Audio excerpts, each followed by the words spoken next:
wako nga bano abali mu maaso nze mbatwala era nze nkulembeddemu mu press eno y'olunaku olwaleero nga tugenda kwogera ku nsonga ezimu z'omuzinzi mu ggwanga Uganda kye tuyita okufederatinga kw'aba tiktoker. We talk about federation is a group of associations coming up together for a noble cause. So olunaku olwaleero munzikirize officially I take on the mantle of introducing wamu n'okubategeeza ekigenda mu maaso olunaku olwaleero. It's a panel of so many people wano abatudde no ku high table okubeera ddala eri bamawulire abali wano mutera okumanya engeri gyayambaddemu eyawukana ku ffe kiba kitegeeza amateeka gali mukolebwa era gali mufollowingibwa.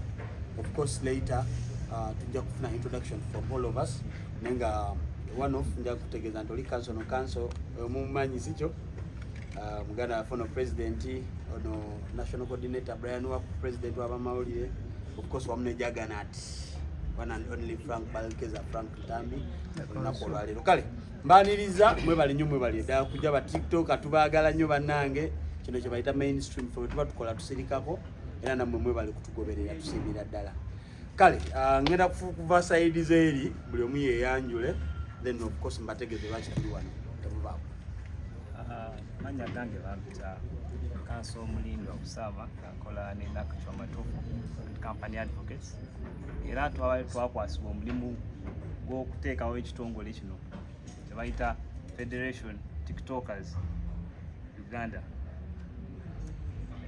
Yes, amanya gange Yabwe Precious okuva mu Elgon Advocates era nga tuze kulungamya ensonga z'aba tiktokers ezikwatagana mu by'amateeka.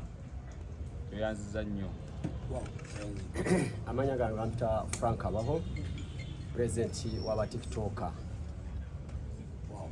Amanya Nobert Zire abasinga kumanyira Nobert Events ndi promoter naye mu nsonga eno naze kulungamya na kuyambako ba tiktokers oku federatinga era ne bankwasa obuvunaanyizibwa bw'okubeera coordinator waabwe. Side eno Amanya Frank Ntambi Wayne Balkeza the youngest East African professor nga ekindese ku olunaku olwaleero nga mu mbeera y'okufederatinga aba tiktokers naffe ng'emirimu gyaffe gitambulira okwo tulina campaign naffe genda okubanga etambulira mu namuganda wange junior gye bayita kicking hooliganism and violence out of Uganda's music industry. Wow, tuyanza nnyo tuyanze mbadde nsa junior waaliko wa naye twanenyamuko Junior J1 junior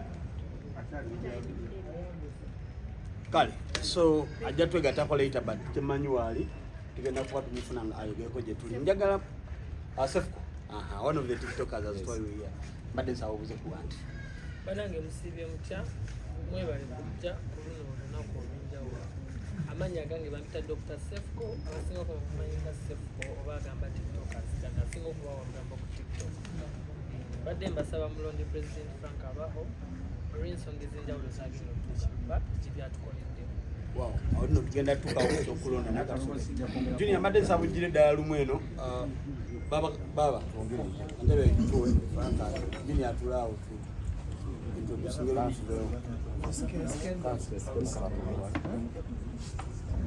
Ochima kansa ndio Junior jangu kansa mweno kwa kansa.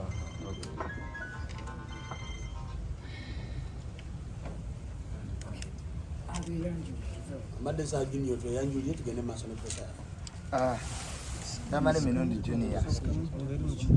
Tamale Minondi Junior gemanya nga nesimye kubeera wano ku press conference. Kale tuli wano lwa nsonga emu organizinga oba kye tusobola okuyita federating okugatta ffenna amaloboozi ffenna aba tiktokers wonna ffenna gye tuli obeera tiktoker mu ngeri emu obeera n'account ya tiktok so olina okuba ne ba followers bameka ye okubeera Ekirala kijja kujja wali. newoba one follower just about tiktok already as long as you create content online ku tiktok oba tiktoker so tuli wano okulaba nga tukola federation awamu n'okustreamlininga okulaba nga emirimu gyaffe gitambulira ddala bulungi. Ekimu ku byo lwaki tuze wano kulaba nga tutereeza Frank kyayogeddeko kyesingayo hooliganism in music, not only music but also online nomuli tiktok. So ngenda kukkiriza kanso olunaku olwaleero one, making it straight. As Dwight, we are here legally. Then of course operation national coordinator of Trizera agenda kuba naye atunyonyola, then later tujafuna ebirozo okuva Badaka katandike ne council. Nga bwe twabanyonyodde Nahabwe Precious ge manya gange kuva mu Elgon Advocates. Ekisinza okutuleeta wano kwe ku unveilinga ekigendererwa kyaffe ekyokuleetawo TikTokers Federation Association, okugatta associations ez'enjawulo ne tuziteeka mu umbrella emu gye tugenda okuyita National TikTokers Association. Federation etwala association zo zonna. Tuze nga tubategeeza nti tulina okustreamlininga ekintu kino kibeere mu mateeka, bwabeewo ekitongole ekiri registered mu mateeka mu URSB, ekitongole ekivunaanyizibwa okuregistaringa ebibiina byonna ne federations. Tugatte bannaffe bonna abeegattira mu associations ziri entono babeere mu umbrella emu, tusobole okutambuza omulimu guno mu order nga kugenda bulungi, nga tewali kutomeragana, nga tutambulira wamu. So kwe kuvaayo tubategeeze nti already kigenda mu maaso, enteekateeka zonna ziri ku ground, nti okuregisteringa already kuli in progress. Ekibiina ky'okufederatinga okugatta abantu bonna mu associations zo zonna kiri ready, kigenda mu maaso. Tubeere nga tutambulira mu mateeka, gwe mulimu gwaffe okulungamya n'okuwabula wekyetagisiza following law and order. Obutabeera mu kibiina kyonna ate ekitali mu mateeka, nobeera nga operatingira eri mu nzikiza naye nga eno tebakumanyi.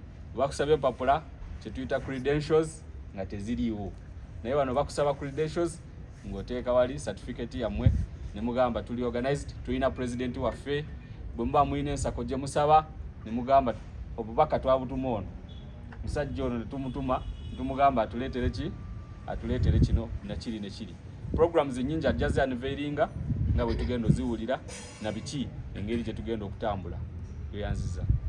Kale mukitegedde nti tuli bulala mu kkolero ensonga z'amateeka, so oyo council agenda otuyambako nga TikTokers to federatinga mu ggwanga lyagwe. Bwe ngamba tu kitegeeza ffenna kuba I have a TikTok account, buli omu ali wano na TikTok account.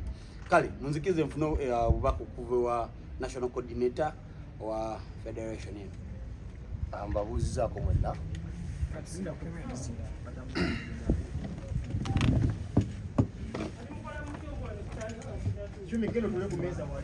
Gasigale eyo no bajjudde.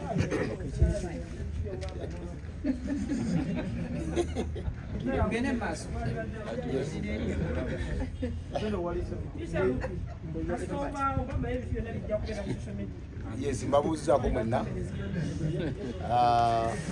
Amannya nze Nobert Twizire oba Nobert Events, erinnya ly'emirimu. Basinga mujja kwebuuza ate Nobert Events nekintu kyaba TikTok byewali olwanyisa babawere okijjamu otya? Well, oluvannyuma lw'okuvaayo ne tugamba TikTok ewerwe mu Uganda, kyangatta nnyo n'omukulu abaho ono kubanga yali ate yadifendinga TikTok ekoleki esigalewo. So mbadde mugoberera ebbanga lyonna nebibaddemu emabegakawo mbadde mbigoberera nga bagamba bali mu kalulu. Kakati bwe yantuukirira nga nsaba buwagizi bwe kubanga ekigambo TikTok ban campaign twakiyimiriza olw'oluvannyuma lw'okukizuula nti ate TikTok bw'oyagala ogiwere ne gavumenti eyinza okuba nga ogiwereddemu. So bwe yantuukirira ne mugamba nsibira mu bintu bitali bya mateeka, tutandika okunoonyereza. So twatandika okukinoonyerezako ne tukizuula nti baali mu beauty contest. Wenjogera ekyo bamukifuna tebaali mu bya ddala, baali mu byakusaagamu kulonda bulunzi Mr and Miss TikTok. Kati ne bagamba nti Mr ate kati ye president. Nga ate wano we tulaga oba wano we tuli ebintu byetaaga nnyo okubeera nga streamlined ate nga biri official. So kwe consulting abannamateeka ate ne batuwa guidance nti kyemuliko tekiriyo mu mateeka. So kwe kumusaba kati ate tetudda mu associations because wokola federation ne mu federate nga mwenna ba tiktokers associations ezenjawulo ne zegattira wamu ate mwongera okubeera ab'omuzinzi baba bali so yensonga eri wano era nankwasa obukulu nakakati nobati coordinating wali wavudde eri obuvunanyizibwa bwa coordinator national coordinator so gye tugenda mu maaso tujja kwongera obbanjulira bwe tugenda okutambula mu federation yenu naye for today oba for now tuli mu kuba unveilinga National Federation of TikTokers Associations. Associations za njawulo waliwo Kampala region, waliwo Western, waliwo nawe ali Kata.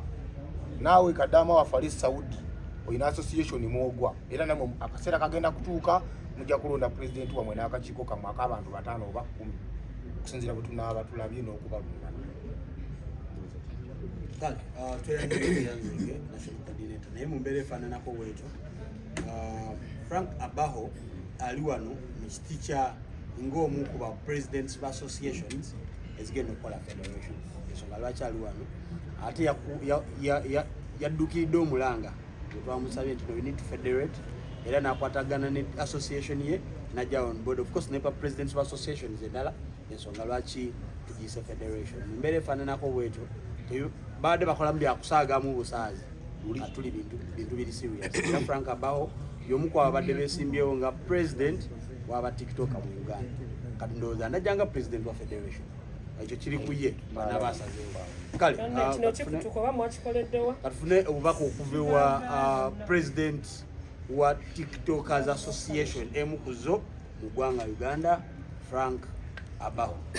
Amanya gange bampita Frank Abaho nga sinaba kwogera bingi nsitwala okwetondera eri abawagizi bange okubanga batadde mu attention mu kintu kye twabaddemu ate nga tekiri mu mateeka.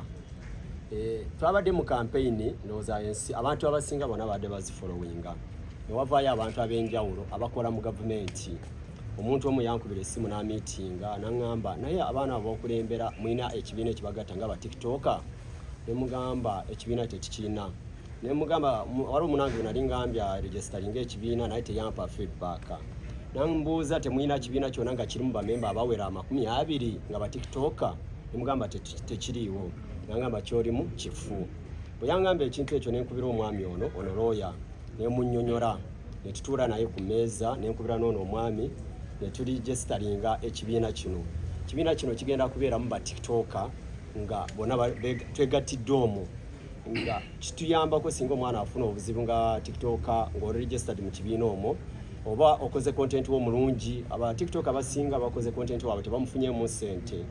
Bw'oba ng'oli memba mu kibiina muno n'oba nga oli registered nga content wo kati gavumenti TV yono nejja nemukozesa tulina right egigulako omusango ne bakusasula kuba babakozesa content wo.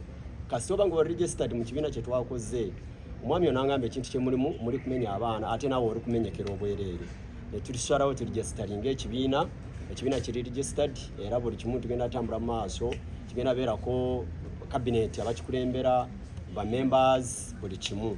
Ekibiina ekyo kigenda okuyamba abaana ba TikTok okuva mu bwavu naddala abaana b'empangalidde nabo wano okugulawo ndi abasinga tebalina mirimu. Tulina abantu abagala okusponsoringa ba TikToker naye tebalina we batandikira. Nakafuna abantu ab'enjawulo ab'amaanyi ba ministers nga baagala tuyamba nga ba TikToker naye tetulina kitugatta. So omwami onampabula munagamba ebyo mulimu bimwesimbe mu bwa president wa TikTok muli mu kuzanyira ku bwongo bw'abantu. Musooke muteekewo ekibiina ekiri registered mu government ensi yonna ebenga ekimanyi. Mwe mumala okiteekawo awo muli baddembe nga kiwedde okukolawo akakiiko kamwe ne mugamba nti kati mumanyi nti katulonde gundi wanajja kuba president wanajja kuba bw'ati ajja kuba bwe bati. Omulimu gwange nga nze Abaho Frank sigamba nti munjagala nti ndi content creator, sigamba nti munjagala nti nina content omulungi gwe nkola, munjagala engeri gye nze nga nyambamu abaana Abannayuganda.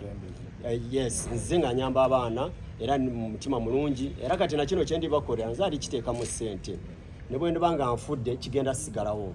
So mba njagala nkibakolere nkiguse then mukikwasaganye nga mmwe kubanze n'ebyokukola bwe nkikwata ne nkibawa balooya weebali bano weebali abaana weebali bonna ba TikTok baluwana amagye gange galina okwandolinga ekibiina kino kisigalewo nga tuli mu mateeka. Tuleme okukozesa content okuvuula abantu okuvuma abantu ebyo byonna bigenda kuggwawo naye nga tulina obukulembeze. Bwe tuba nga tetulina bukulembeze tetulina kyetugenda tuukako nga batiktoka. Kale tuyanze niteyanzege muzikirize mukadde kano kanyongerezeko nedda sikati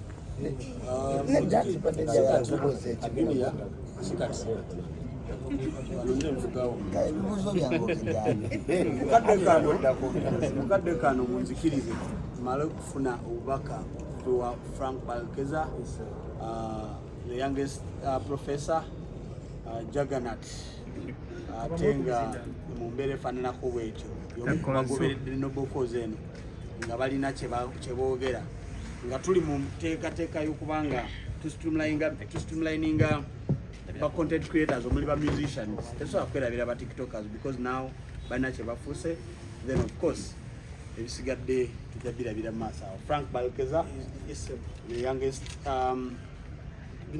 professor, East African Juggernaut. Nsanyusa okubalabako bassebo ne bannyabo mu biti byammwe. Olunaku olwaliro nfunye omukisa okulaba ku bantu bujjo ddala ku TikTok nga sibalabangako maaso ku maaso ku Lusefko mukyala Cumi n'abalala bambi faces very familiar and omuntu okusobola okubeera nga mbalabako. Ekyaddala social media ekoze kyamaanyi nnyo essaawa zino mu nsi yonna yonna okutwaliza awamu. Abafirika oba mu Uganda twalwawo nnyo okumanya butya bwe tuyinza okukozesa social media okubanga twekulaakulanya. Nzijukira ebiseera biri Facebook nga yakajanga abasinga ffe abaaliko twali tumanyi kuwakula ntalo na kuvuma okitegeera. Later abaana ne bajja from somewhere ne babeera organized, ne babeera nga bafuuse ba influencers, obulango bwe bujja bwe babufuna ffe abamu ne tusigalira emabega. TikTok ejja mu Uganda abasinga tebagitegeera kimala bulungi era abasinga bagikozesa bubi, naye ne wajjawo ate abalala abagikozesa obulungi ne improving obulamu bwabwe. Mu kaseera kano ng'eggwanga Uganda ekintu ky'emirimu okugifuna kizibu nnyo, naye ate mu kukola content ate we wali obugagga. Essaawa zino omu ku influencers abasinga obugagga ku TikTok amuta Kabelami, omwami oyo akola akantu bwe kati okitegeera Ferrari Shell afollowingibwa abantu obukadde 165 world over nga net worth essaawa zino ya bukadde 2 oba US dollars nga y'omu ku bagagga nga ne ba rappers abamu sente tebazirina abayimbi naye nga yakakikula just emyaka 3 okitegeera. Essaawa zino mu ggwanga erya Uganda olaba ba tiktokers abaana bakreatinga content ne ba influencinga brands za companies ez'enjawulo nga kwalabirira abaana family bazimbyemu amayumba baguza amamotoka. Kikulaga nti negaddala TikTok singa tuba tugikozesezza bulungi esobola okubeera nga improving obulamu bwaffe n'abantu abatwetoolodde. Ekintu kyonna kyonna ekitabira streamlining ebiseera ebisinga kiyinza okuluzinga potential yakyo mu maaso awo, era guno omulamu we gwazze nayagadde ngubeereko nnyo olw'ensonga nti naffe abakola content ku platforms endala, for example ffe abakolera ennyo ku YouTube ne muganda wange Junior essaawa zino waali asobola okukujulira nti n'emirimu gyaffe gyo ku YouTube giri influenced nnyo eno ku TikTok because omwana asalaka video ko keddakiika 2 ne katambula omuntu n'abeera n'akakigo ogenda okulaba eri okitegeera. Naffe wakaffe okuteekako mpola mpola nti abantu bangi essaawa zino abamanyi nnyo ku TikTok ddala ate ku YouTube bali primary oba okitegeera. So kikulaga nti negaddala TikTok y'amaanyi wabula tulina okuba nga tukozesa mukisa guno okuba nga twezimba mu ngeri structured, mu ngeri very organized, mu ngeri y'obukulembeze ne leadership tusobole okubeera nga tugenda mu maaso. Bingi nnyo ebibeerako okwetwala kubeera kungi nnyo, naye wabaawo obukulembeze nga buli structured bulungi nsuya tusobole okubeera nga tukola ki nga tubijjawo. Ekyansinza okungattako kuno kati nga ffe abawa endowooza ba critical analysts tufunye okusomoozebwa kw'amaanyi nnyo ku bantu be tukolako okitegeera nga n'endowooza y'abamu ebeera njaba yabantono nti ogenda kukola akantu ku YouTube oba nakatale ku TikTok omuyimbi akalaba anyiiga. Essaawa zino muganda wange buyo yadde agenda kukubibwa Gerson Wabuyu, yadde agenda kukuba Junior. Nze Gerson Wabuyu last year mu June naye yayagala oba okitegeera gwe naawe ekintu ekyakuli mu bulago twakiraba oba okitegeera. So ne tujja ne campaign gye twagambye nti kicking hooliganism and violence out of Uganda's music oba okitegeera, era nga tugenda kusinga kweyambisa nnyo omukutu gwa TikTok. So n'olw'ensonga eyo nti ndi musanyufu nnyo okubeera nga neeyunze ku mugendo guno tusobole okubeera nga tutambulira wamu twekulaakulanye at the end of the day bati tulina enzikiriza ez'enjawulo mu bintu eby'enjawulo. Wow, toyanza nnyo toyanze Balkeza wani Balkeza nja kusaba emizindayo gino gitambule gigende paka ewa Sister Junior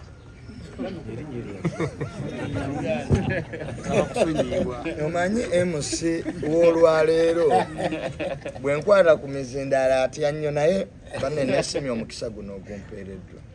Amanya n'eddoboozi ndeeta Amala Emirundi Junior, nkola mu bya ttaka, ndi PF waba minisita.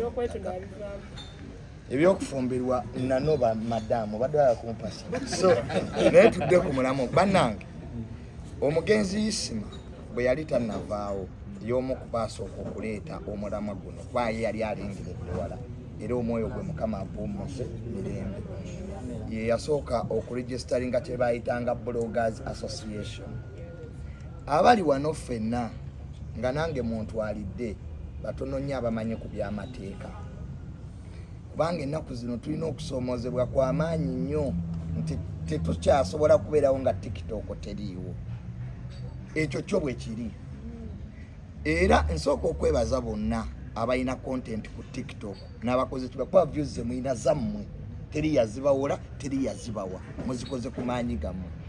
Naye tubadde tubulwamu ekintu kimu kyokka, okwekuuma eri bannakigwanyizi abaagala okulaba nti balinnya ku social media olw'ebigendererwa byabwe, olw'ebyo bye bakoze, n'okulaba nti TikTok eno abantu basigala mu ntalo n'obulatabulawo n'empulira abantu bano balayika balina kye babala bambi tewali kye tubala wano. Tuzze kutereeza mulimu gwaffe ng'abayimbi nawe batereezezza ogwabwe. Kaakati wano tewaliwo byabufuzi, era saagala byabufuzi wano mu kibiina kino. Bw'eba gavumenti egenda tusapootinga, etwesapooti okutali bukwakkulizo nti bannaye mbayamba naye bwe ntuuka nga bantwala nange mujje munyambe.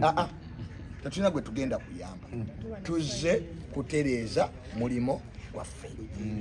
Mukitegeera, buli omu asigale ku byakola. Era abamu mbawulidde sebo batidde sebo Mr. President ng'atabulawo bundaga kakati kontenti waffe gwe tubadde tukola bagenda tugala tumukyose bane tetulina kontenti wamu tugenda kukyose. Tuzze kutereeza mulimo gwaffe, kubanga bwe tuba obumu nga twogereza eddoboozi limu mu bintu ebituluma, kaffenna tulina ebituluma. Kyonna badde njogera ne Honorable Nsereko yakoze studio era n'agamba ba TikToker bino ebyokukolera vidiyo mu miti kakati bya international, tutunda content we competing with Nigeria.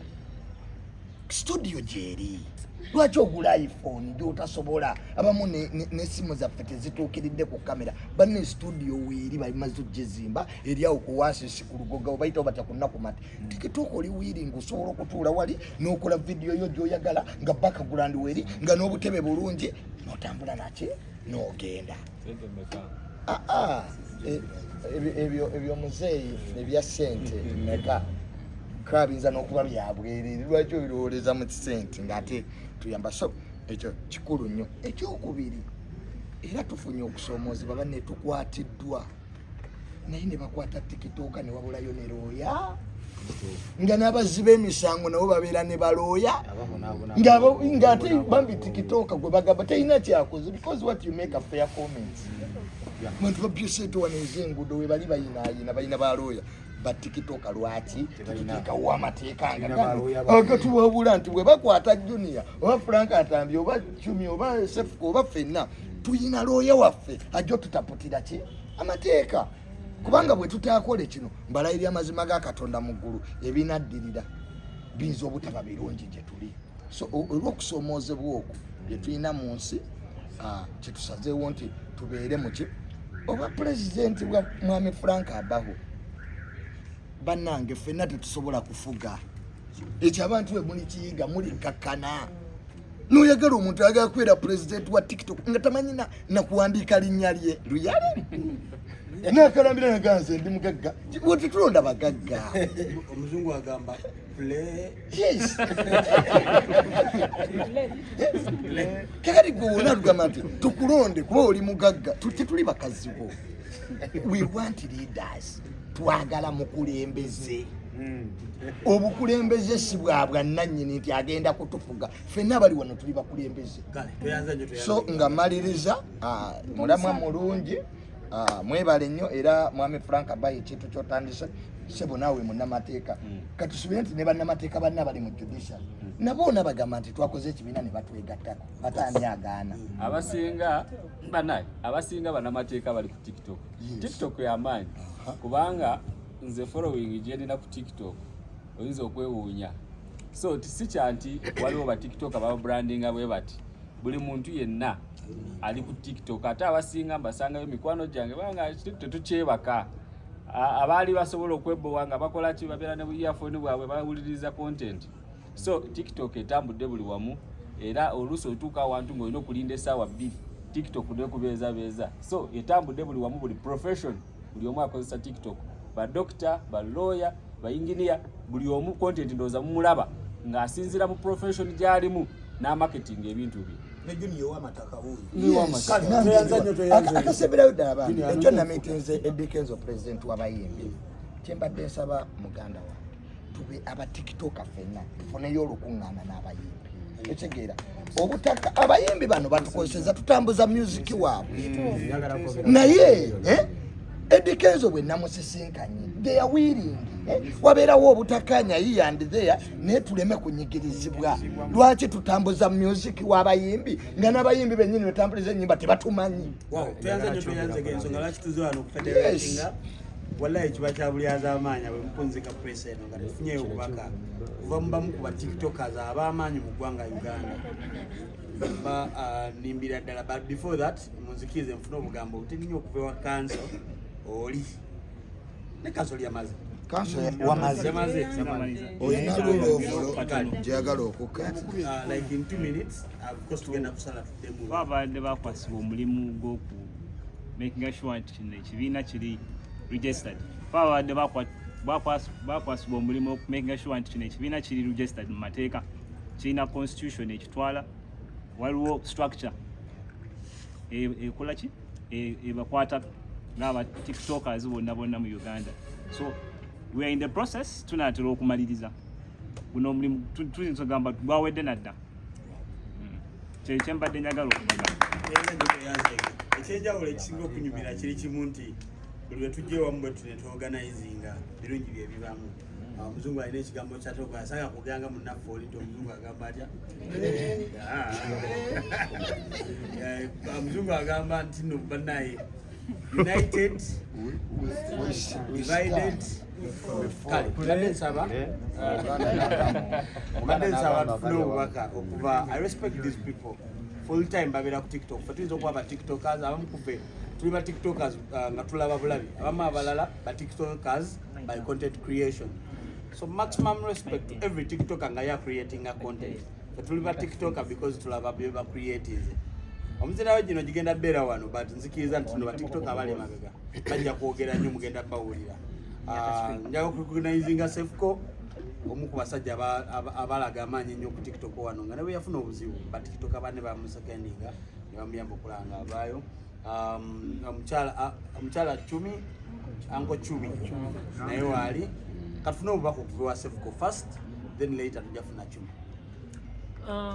Banange nze bampita Dr. Sefco abasinga kumanyi nga Sefco I'm a doctor by profession ate ndi medical physicist ate n'ekirala Uncle Franco nokumulaba wano ba president waffe mukwano gwange nnyo nnyini ddala. Kakati okusookera ddala ngenda kwogera nga tiktoker nate njogere nga ndi ku behalf of president mu bigambo bitono. Okusookera ddala ffe kino ekintu tugenda kisupportinga nnyo nate I'm even calling upon other tiktokers to come mwamu nje mukyegateko kubanga number 1 muwulidde ku kyamateeka bangi naddala nga nze tusibiddwa oba tufacinze legal actions kubanga tukola ebintu ebimu nga tetumanyi bigwa mu mateeka bikkirizibwa. So bw'ojja wano eno newegata ku kino ekibiina ogenda kuba owabulwa mu bintu bingi nnyo okusinziira ku content gwobeera okola. As far as finances are concerned tugenda beera n'ensako ng'omwana bw'afuna obuzibu nga tiktoka w'amaanyi naye obuzibu ne bumugwako ne bumuyinga ng'asobola okujja bangi tebalina rent bangi bafuna ebizibu eby'amaanyi nga bitwala n'obulamu bwabwe naye nga tebayambiddwa nga tiktok oli gwe mwalaba eyafa.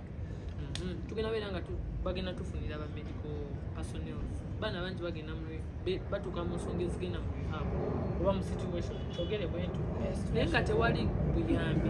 Ekibiina kino kigenda tuyamba tulabye bangi ndowooza omu bamwogedde omulala yedda mujjukira omuwala yeeta ku TikTok kubanga talina wakudda akabirani oluusi ayinza ogenda wa Dr. Sefco n'amusakula ayinza ogenda wa Cumi n'amwogerako naye waaba kimanyi ekibiina weekiri pulezidenti waali pulezidenti ajja kubira bukubi gwe kikwatako akole ki areactive n'olwensonga eyo kanyumire ku bigere bya Frank olw'obudde pulezidenti waffe mbadde mbasaba tubeere nga tulabira ku bantu ababaddewo ekituufu kiri nti nze mu mpaka zino ez'abapulezidenti baana bangi ababadde beesimbyewo naye okuba nti ono pulezidenti aliwo ate ekisanja kye kibadde kikyaliko baagadde bamulwanyise bamuggyeko naye amazima mabi gayona abaddewo atubeereddewo sorry amazima malungi atubeeddewo nze nasooka omulaba yampa $5 million naddamu n'ampa ssente nga ndi mukomera n'asolooza zalinga $3 million n'aziwaayo ayambe kyali wange talina kyeyali ansabye sina kyemuwa talina noli yamujjanandooza muwulira naye ekirungi ebyo bali badde babikola ate nga tebiri mu mateeka kati kubamu akafaananyi singa ate waba asobola okukwata ku ssente ze n'ayamba omuntu alina ekizibu kya $5 million singa ate atusakira zimamuwa miliyoni nga ziizo n'abeera nazo nga olufuna ekizibu okuba 10 nambeoza kiyinza beera kitya so muganda agamba bwewalabyeko ye mwana tuyanze nyo toyanzege Dr. Sefco nerabidde tulina ekikonde mujje mubeerewo enkya nokosa nkya sikyo n'omukaaga ngenda lwana ne mikisinzi tufana ate tiktoka ate sente zigenda ovamu tugenda ziwa bana bamufana kale mbadde nsaba bwe tuva wano yogerako nange bano nze mbakulira so ojayita munze njatowa order kale otherwise munzikize Chumi abeko byayogera oli TikTok my first time to meet you Kakono bakuita Kakono right my first time to meet you yeah Kakono Kagalo something like that so saba Miki Chumi abeko toyogera then of course later without doubt amanya agampeereddwa nja kuwunza amanya neddobozi nze Uncle Chumi so very positive ndi musanyufu okuba ate nga mbalabako ndi musanyufu olwakino ekiriwo kati kubanga tekibadde kyangu omanyi kiruma nnyo kubanga bakubidde omuntu essimu n'omugamba tukwetaaga tuna kye tugenda okukola bekinibwe kinaatajja ate ne tubimala ne batandika otukubira mwabadde muli kuki wenda TikTok ali eyo waliwo abasinga okumbuuza bamanyize Frank mukwano gwange nnyo yes mukwano gwange naye kinuma nnyo bangi benakudde ba TikTok naye sibalabawo naate bwe muddeeyo nga mukomplaininga ndi musanyufu nnyo olwakino sigenda kwogera bingi nnyo wabula Frank abawo ndi musanyufu nnyo ddala n'abalala mwenna mbasa mu kitiibwa thank you waliwo akalimu ketugenda okulambululako ebimu ku highlights ezigenda okufollowinga kino President Abawo yasuubiza nti agenda mu maaso tukole n'enteekateeka ez'okuteekako sako nti tusobola okwegatta ate ne tusavingayo ku busente nti bwe tuba tufunye obuzibu oba okusanyuka ne tusanyukira wamu oba ne tunakuwalirira wamu ate nga nasuubiza nti mweyo sako mwe mugenda okusinziira oluusi aba tiktokers abamu abali ebweru baba bafunye obuzibu nti letse afunye bamugubye oba mulimo guweddewo oba ali stuck somewhere atuse contract nebula ne bakonkomalira ku bisaawe by'ennyonyi yasuubiza okuteekamu $2 million ezisookebwako ez'okwongera okuyamba abantu abo abakola ki abafunye obuzibu kwosa ne sako eyo ejja kwongera okuyamba oluusi sako bw'oba ogiteeseeko nga kuliko savinga n'okwewola ng'ofunye obuzibu oyagala sente z'amangu oba oyagala eza bbeiro oba ki ng'osobola okukola ki okudduukirirwa so bye bimu ku highlights ezijjirako mu package ya federation wow tuyanze nnyo tweyanze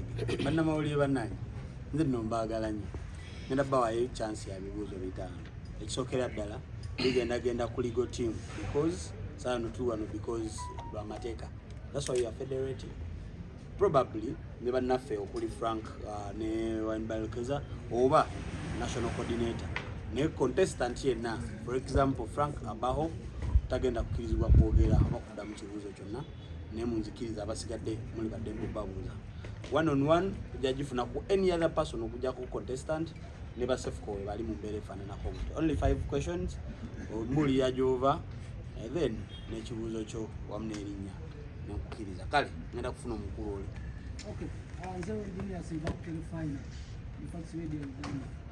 Abantu baganye okubuza omukulu president. So nga bali ku table awo maaso. According to research gye mwakoze likes of Mr. Robert ono council. Liva yona abana abantu okubanga bafunira mu brands ze bapromoting. N'abayimba bawayo kasente okukola zikyali. Waliwo engeri endala yonna these guys okubenefitinga mu sweets zaabwe. Because bw'oba otunuulidde nnyo bulungi content wa Daily Uganda, singa oyo mwana mugagga nga tanafumbirwa, singa mugagga nka tulaba yawula yafumbirwa n'ebizibu. So is there any other means okufunamu kibuzizaani omukulu nobody? Badde nsaba nkiddemu. yayitsa Well, eno survey badde mpanvuko abajjukira gye twatandikira eri TikTok ban campaign. Waliwo grand survey y'amaanyi gye twaliko era mbakakasa nti mu kukola survey eyo abasinga badde nga wabivaako nedda tubadde tetwabivaako naye twasigala tunoonyereza.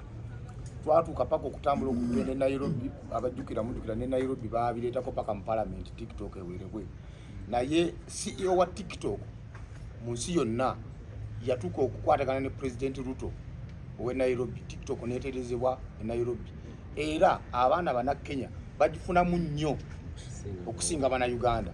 Just a case in point, okufuna olaba approve eyo blue TikToker naye wano ate wawana alina kulinya n'agenda wa kati bwe tumala okwetereza nga tulina body nga federation ne tubeera nga because bwe mukola federation olisi otayogera olusi naffe direct ayogera na government gigamba nti tulina bano abeeterezezza baba handling ekyo. So ndowooza tugenda tuli mu kucyangu yako bwangu. kale tweyanza nnyo tweyanzeke. Erinnya ne wajova amanya nze teewo nga nkola ne mu TV. Ekibuzo kyange kigenda wasifu. Mbagambye nti balwanyisa ebyokubanga boogera TikTok n'okuwemula ku TikTok. Tusuubire ne Sefco agenda firekerawo. Ekansiddemu. First of all, nze nabikolanga lwakuba nti abamu ku mabaka ajja ku TikTok. Content asigala ajja kufaika. Nabikolanga ate ne mbifunamu obuzibu n'enkyuka. Sikyabikola.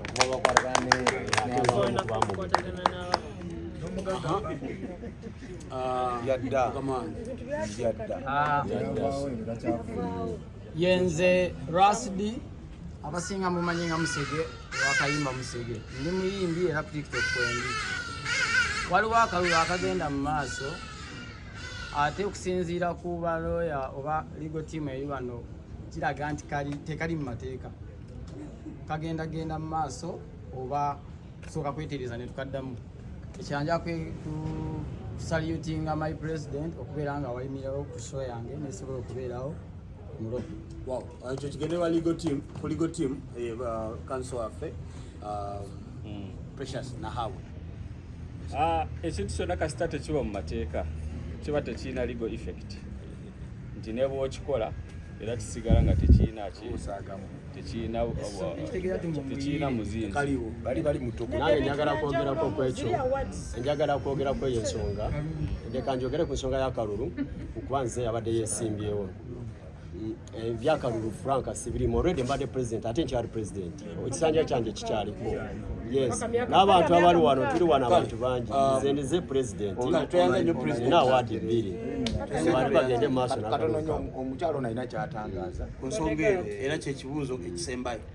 si kibuuzo ali ku kibuuzo ky'oneera kyekisembayo. Bannaye kye mutanategeera oliba oyo omugayi ategese ezo bazita awards nga wogamba bakutadde mu best supportive tiktoker oba president tiktok kubanga ono president gwe tulina paka emyaka 6 emyaka 6 oginaggwako awo nga balonda Mishege kyo omwana inaddukira wani UGS yamuteeka mu butesi kubanga yali asikiriza abantu naye yalabye nga tebimukolera bingi. So this is our president. So badde mbogenda maaso n'awaddiza bakula wakiza mu mateeka ekirate ekibuuzo kimu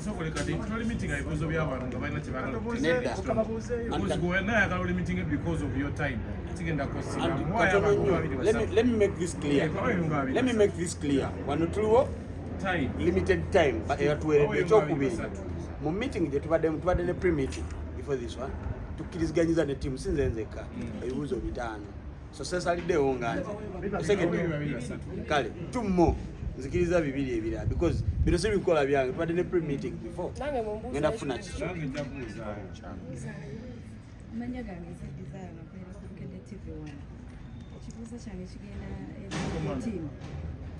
How do you trust omukulu Norbert Yvette okubeera nga tula kakiiko kamwe ate nga yali once yali alwanyisa TikTok? Kakati ffe nga ligo tiimu tetusobola kubalondera muntu chairman nti ffe tuteeka mu nkola bye musazeewo ate ndowooza ate ekibuuzo kyandibadde kyange kubanga nze nali nnwanyisa wandibadde omubuuza ku lwaki okibuuliza bakyamu nakyogenda kyadresinze dda oluvannyuma lw'okuvaayo olw'ebyo bye twayogerako ebyali bye twali tusaba gavumenti egirewo TikTok abamu ku bakulu mu gavumenti baatutuukirira ne bagamba naye tewaliwo solution esingako kujjawo temuyina bwe muyinza kutereeza TikTok eno kati okukola federation n'akakiiko kano akagenda okukulembera gundi ba tiktokers yengeri emu ey'okutereeza biri ebizibu binali nkola ki okategedde ako kale tweyanza nnyo ekyange kyenjagala okubuuza Katonda erinnya lyo newajova era kyekisembayo kyenjagala okubuuza waliwo ba tiktokers nga baluzinza accounts zaabwe mu ngeri etali clear. Abo mugenda bayamba mutya bahackers bangi ku mutimbagano abaluzinza accounts ez'enjawulo then wotunuulira guidelines ze mugenda okuyitamu okusomesa abantu okuba nga baprotecting accounts zaabwe okusigala nga benyumiriza mu TikTok. Kimuddemu Chumi weewaddeyo abantu abaluzinga TikTok zaabwe mugenda mba girlfriend ne ba boyfriend ne muloginga accounts zammwe ba boyfriend yakula oba girlfriend nebazitwala so mulekerawo gw'amalaaya akiddemu ekibuuzo tweyanza nnyo tweyanze